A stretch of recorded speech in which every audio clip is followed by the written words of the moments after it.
Kia ora koutou, ko Maria Maho, ko Farouk Rawa, ko Faris, o Kutama. These are my two boys. We're doing morning kura drop-offs here in Kirikiriroa, and we are going to attempt to say the longest place name in New Zealand, located in the southern Hawke's Bay.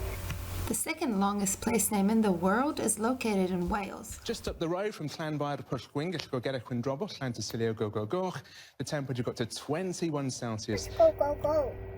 We're going to attempt to say the longest place name in New Zealand.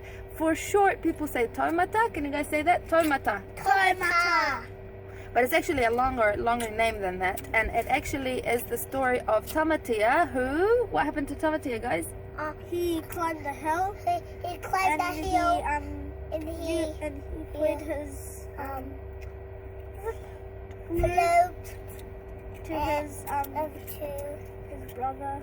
Was in battle or something? Yeah, that's right. So some people say he played his flute for his brother who he lost in battle, and other people say he played it to his beloved princess.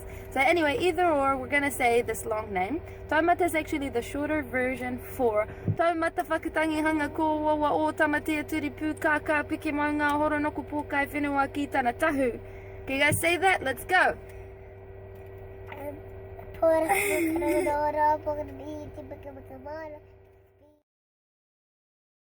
Ready, toru, wha. Taumata whakatangi hanga ko wawa o tamatea turipu kaka piki maunga horonoku pōkai whenua ki tana tahu. It's time to say goodbye, guys. Belle's almost going to go for school. Ka kite anō!